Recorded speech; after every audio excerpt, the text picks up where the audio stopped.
Praise the lord.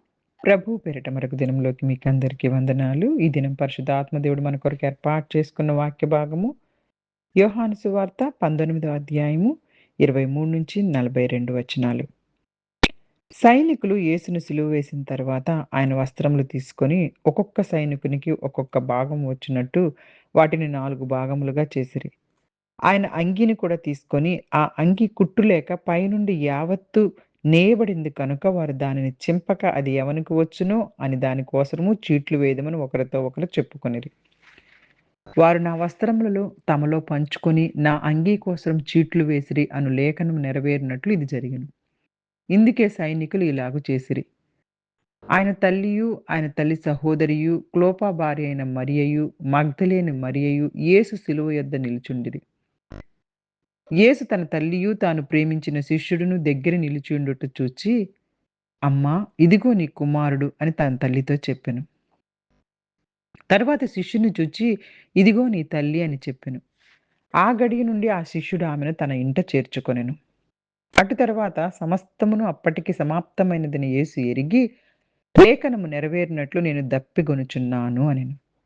చిరకతో నిండియున్న ఒక పాత్ర అక్కడ పెట్టి ఉండెను గనుక వారు ఒక స్పంజి చిరకతో నింపి హిస్సోపు పుడకకు తగిలించి ఆయన నోటికి అందించిరి. యేసు ఆ చిరక పుచ్చుకొని సమాప్తమైనదని చెప్పి తల వంచి ఆత్మను అప్పగించెను. ఆ దినము సిద్ధపరచు దినము.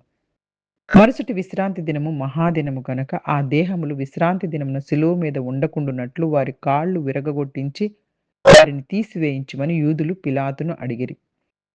కాబట్టి సైనికులొచ్చి ఆయనతో కూడా సిలువ వేయబడిన మొదటి వాని కాళ్ళను, రెండో వాని కాళ్ళను విరగగొట్టిరి. వారు యేసునొద్దకు వచ్చి అంతకుముందే ఆయన మృతి పొంది ఉండుట చూచి ఆయన కాళ్ళు విరగగొట్టలేదు కానీ సైనికులలో ఒకడు ఈటెతో ఆయన ప్రక్కన పొడిచెను. వెంటనే రక్తమును నీళ్లును కారెను.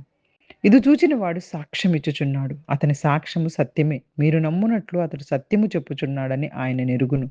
అతని ఎముకలలో ఒకటైనను విరువబడదని లేఖనం నెరవేరినట్లు ఇవి జరిగెను. మరియు తాము పొడిచిన వాని తట్టు చూతురు అని మరి ఒక లేఖనము చెప్పుచున్నది. అటు తరువాత యూదులు భయము వలన రహస్యముగా యేసు శిష్యుడైన అరిమతయ యేసేపు తాను యేసు దేహమును తీసుకొని పోవుటకు పిలాతునొద్ద సెలవడిగెను. పిలాతు సెలవిచ్చెను. కనుక అతడు వచ్చి యేసు దేహమును తీసుకొని పోయెను. మొదట రాత్రివేళ ఆయన యొద్దకు వచ్చిన నికోదేము కూడా బోలముతో కలిపిన అగరు రమారమి 150 సేర్లు ఎత్తు తెచ్చెను.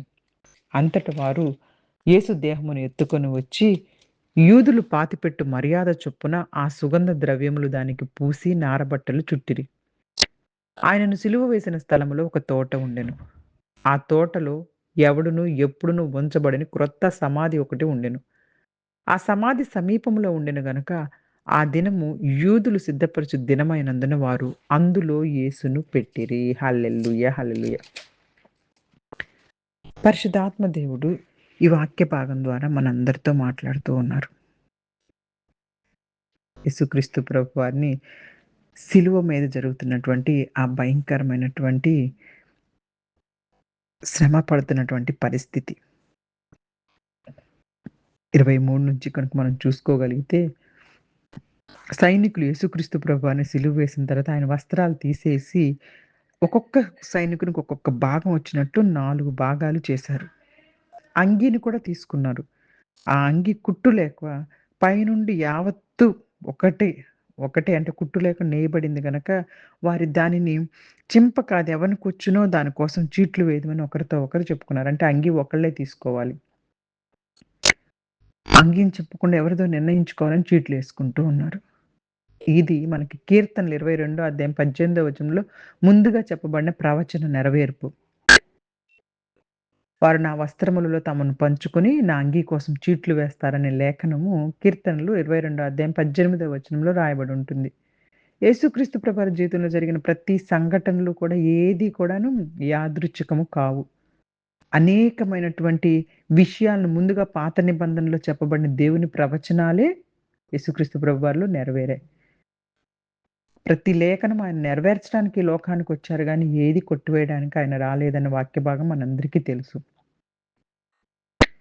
అప్పుడు ఆయన తల్లి సహోదరి క్లోపా భార్య అయిన మరియ, మగ్దలేనే మరియ యేసుక్రీస్తు ప్రభువారు శిలువ దగ్గర నిల్చొనున్నారు. అప్పుడు యేసుక్రీస్తు ప్రభువారు ఆ బాధలో, ఆ ఇబ్బందిలో, ఆ భయంకరమైనటువంటి హింస ముందు గురువారం రాత్రి నుంచి ఆయనను పెడుతున్నటువంటి ఆ భయంకరమైనటువంటి హింస అక్కడి నుంచి ఇక్కడికని ఇక్కడి నుంచి అక్కడికని అన్యాయమైన తీర్పు తిప్పుతూ అంత భయంకరమైన పరిస్థితుల్లో ఉదయం 6 గంటలకు సిలువ మీద తీసుకెళ్ళినప్పుడు గూడా యేసుక్రీస్తు ప్రభువారు ఆ సిలువను మోసుకుంటూ ఆ గొల్గాతా పర్వతానికి ఎక్కి అక్కడ సిలువ మీద వేలాడుతూ గూడా తల్లిని తాను ప్రేమించిన శిష్యుడు దగ్గర నిల్చుంటం చూసి, ఆయన ఆ శ్రమలో, ఆ బాధలో గూడా ఆయన తన బాధ్యతను మర్చిపోవట్లేదు. తల్లిని చూస్తూ ప్రియమైన శిష్యునితో ఇదిగో నీ తల్లి అని, అలాగే ఆ శిష్యుడికేమో ఇదిగో ఈమె నీ తల్లి అని, ఆ తల్లికేమో ఇదిగో నీ కుమారుడని ఒకరికొకరు బాధ్యతను అప్పగిస్తున్నారు. ఆ తీవ్రమైన బాధలో కూడా యేసుక్రీస్తు ప్రభువారు తల్లి గురించి ఆలోచిస్తున్నారు. ఆయన ప్రేమ, బాధ్యత మరియు ఇతరుల పట్ల శ్రద్ధ ప్రతి క్షణం మనకు కనపడుతుంది. మన కష్టాలున్నప్పుడు మనం అసలు మన కష్టాలను గురించి ఆలోచించుకోవడానికే మనకు సమయం ఉండదు. ఇంక ఇతరుల అవసరాలు ఏం తీరుస్తాంలే అనుకుంటాం. కానీ మనం కష్టాల్లో ఉన్నప్పుడు కూడా ఆ సమయంలో కూడా ఇతరులు ఎవరైనా మన దగ్గరికి ఏదైనా అవసరం వస్తే చేయగలిగినటువంటి సహాయం అయితే మనం చేసి ప్రేమను చూపించే వారిలో ఉండాలని ఈ వచనాల ద్వారా దేవుడు మనతోటి మాట్లాడుతూ ఉన్నారు. వాటి తర్వాత అంతా అప్పటికే సమస్తము సమాప్తమైందని యేసు ఎరిగి వెంటనే ఏమంటూ ఉన్నారు? లేఖనం నెరవేరినట్టు నేను దప్పికొనుచున్నాను. తనకప్పగింపబడినటువంటి కార్యం పూర్తవుతుందని యేసుక్రీస్తు ప్రభువారు తెలుసుకున్నారు. నాకు దప్పికగా ఉంది అంటున్నారు. ఆ సమయంలో ఆ పానీయాన్ని వాళ్ళేం చేశారు చూడండక్కడ. స్పంజి చిరకతోటి నిండి ఉన్న ఒక పాత్ర ఉంటే హిస్సోపు పుడకకు తగిలించి ఆయన నోటికి అందించారు. యేసుక్రీస్తు ప్రభువారు ఆ చెరకు పుచ్చుకొని సమాప్తమైందని చెప్పి తల వంచి ఆత్మనప్పగించారు. సమాప్తమైంది అనే మాట చాలా గొప్ప అర్థాన్ని కలిగి ఉంది. యేసుక్రీస్తు ప్రభువారు తండ్రి తనకప్పగించిన సమస్త కార్యాలు, రక్షణ కార్యాన్ని పూర్తి చేశాను. సమస్తము పూర్తి చేశాను. ఇప్పుడు అందరికీ కూడా ఆయన దగ్గరికొచ్చిన ప్రతి ఒక్కరికి కూడా రక్షణ ఉంది. మన రక్షణ కోసం యేసుక్రీస్తు ప్రభువారు చేసిన కార్యం సంపూర్ణమైంది. ఆయన స్వచ్ఛందంగా, సొంతంగా తన ప్రాణాన్ని మన కొరకు అర్పించారు. అయితే ఆ దినం సిద్ధపరచు దినం.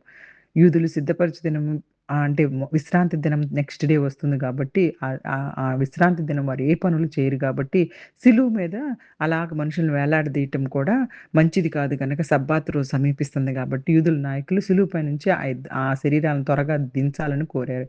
సైనికులు ఏం చేశారంటే, ఇద్దరు దొంగల కాళ్ళను గూడా ఇరగ్గొట్టారు. కానీ యేసుక్రీస్తు ప్రభువారు అప్పటికే మరణించున్నారు గాబట్టి ఆయన కాళ్ళు విరచలేదు. అయితే ఒక సైనికుడు మాత్రం వచ్చి ఈటెతో యేసుక్రీస్తు ప్రభువారి పక్కన పొడిచేశారు. వెంటనే రక్తం మరియు నీరు బయటకొచ్చాయి. ఇది చూసిన వ్యక్తి తాను చూసిన దానికి సాక్ష్యం ఇస్తూ ఉన్నారు. యేసుక్రీస్తు ప్రభువారి విషయంలో జరిగిన ఈ సంఘటనల ఆయన ఎముకలలో ఒక్కటైనను విరవబడదు మరియు వారు తాము పొడిచిన వారిని చూచెదరని ప్రవచనాల నెరవేర్పు సూచిస్తున్నాయి. యేసుక్రీస్తు ప్రభువారు నిజంగా శారీరకంగా మరణించాడని ఈ సంఘటన స్పష్టంగా చూపిస్తుంది. ఆయన మరణం నిజమైనది. అందువల్లే ఆయన పునరుత్థానం కూడా నిజమైనది. హల్లెలూయా! హల్లెలూయా! ఈ దినాలలో అనేకమైన భయంకరమైన అబద్ధ బోధకులు అసలు యేసుక్రీస్తు ప్రభువారు శిలువ మీద చనిపోలేదని మాట్లాడే మాటలకు అర్థమే లేదు. యేసుక్రీస్తు ప్రభువారి శరీరాన్ని సమాధిలో ఉంచుట. ఇక్కడ అరిమతయ యేసేపు, యేసుక్రీస్తు ప్రభువారి బ్రతికున్నంత కాలం కూడా ఆయనను సీక్రెట్‌గా అనుసరిస్తున్న శిష్యుడైనప్పటికీ యూదుల భయంతో రహస్యంగా ఉన్నాడు. అతడు పిలాతును కలిసి యేసుక్రీస్తు ప్రభువారి శరీరాన్ని తీసుకెళ్ళడానికి అనుమతి అడిగాడు. అరిమతయ యేసేపు ఆ దినాల్లో బాగా ఉన్నతమైన స్థితిలో ఉన్న వ్యక్తి.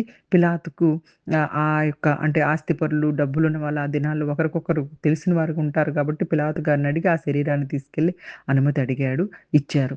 నికోదేము కూడా వచ్చారు. అతను గతంలో యేసుక్రీస్తు ప్రభువారిని ఒక రాత్రి వేళ కలిసి చక్కగా ఆయనకున్నటువంటి సందేహాలన్నీ తీర్చుకున్న వ్యక్తి. ఆయన కూడా యేసుక్రీస్తు ప్రభువారిని అనుసరిస్తున్నారు. హల్లెలూయా! నిజమైన దేవుని కుమారుడని నమ్మారు. యేసుక్రీస్తు ప్రభువారి శరీరాన్ని సుగంధ ద్రవ్యాలతో సిద్ధం చేసి యూదులు సమాధి పద్ధతి ప్రకారం వస్త్రాల్లో చుట్టారు. యేసుక్రీస్తు ప్రభువుని రహస్యంగా అనుసరించిన యేసేపు, అలాగే మరియు నికోదెము ఇప్పుడు ధైర్యంగా ముందుకొచ్చారు. యేసుక్రీస్తు ప్రభు మరణించిన తర్వాత ఆయన పట్ల తమ గౌరవాన్ని బహిరంగంగా ఇప్పుడు చూపిస్తున్నారు. వాళ్ళకిప్పుడు ఎంత గొప్పగా చూడండి ఆయన బ్రతికున్నప్పుడు బయటికి రాలేకపోయారు గానీ, ఇప్పుడు ధైర్యంతో, తెగింపుతో బయటకొచ్చేసేసారు. యేసుక్రీస్తు ప్రభువారు సిలువ వేయబడిన ప్రదేశానికి దగ్గరగా ఒక తోటుంది. ఆ తోటలో ఎవ్వరు ఇంతకుముందు ఉంచని కొత్త సమాధి అరిమతయ్య యేసేపుకుంది. సబ్బాతు రోజు సమీపిస్తుంది గాబట్టి వారు ఇంక యేసుక్రీస్తు ప్రభువాని చాలా దూరం తీసుకెళ్ళే సమయం లేదు కాబట్టి ఆ యొక్క సమాధిలోనే ఉంచారు. యేసుక్రీస్తు ప్రభువారి యొక్క ముఖ్యమైన ఆధ్యాత్మికమైనటువంటి విషయాలు ఈ యొక్క అధ్యాయంలో యేసుక్రీస్తు ప్రభువారు ప్రేమ కలిగిన రక్షకుడు. తన చివరి క్షణాల్లో తల్లి గురించి శ్రద్ధ చూపించారు. అలాగే మన రక్షణ కోసం సంపూర్ణంగా కార్యం ముగించి సమాప్తమైందని తన తండ్రికి ఆత్మను అప్పగించుకున్నారు. అనేకమైన ప్రవచనాలు ఈ యొక్క వాక్య భాగంలో సిలువ మీద నెరవేరినాయి. అలాగే మరి అరిమత యేసేపు, నికోదేము ధైర్యం చూపించారు. భయాన్ని దాటి యేసుక్రీస్తు ప్రభు పట్ల తన ప్రేమను, గౌరవాన్ని ప్రకటించారు. మన జీవితాల్లో యేసుక్రీస్తు ప్రభువారి సమాధిలో నుంచి మరలా తిరిగి లేచిన పునరుద్ధానం మనకున్నదనేటువంటి గొప్ప విషయాన్ని మనమందరము కూడా ముందు ధ్యానం చేసుకుంటాం. కాబట్టి మన మరణం ఈ లోకంలో ముగింపు కాదు. మరలా యేసుక్రీస్తు ప్రభువారు ఏ విధంగా లేచారో, ఆ విధంగా ఆయన నమ్మిన వారందరినీ నిత్య జీవం అనుగ్రహించి, మనందరము కూడాను ఒక దినము యేసుక్రీస్తు ప్రభువారితో పాటు కలిసి నిత్య జీవములో ఉంటామని నమ్మి, విశ్వాసంతోటి నిరీక్షణ కలిగి, ఆయన యందు పరిపూర్ణమైన విశ్వాసంతో ముందుకు సాగాలని కోరుకుంటూ, చిన్ని వాక్యాన్ని దేవుడు ఆశీర్వదించి దీవించునుగాక. ఆమేన్. God bless you all. God bless.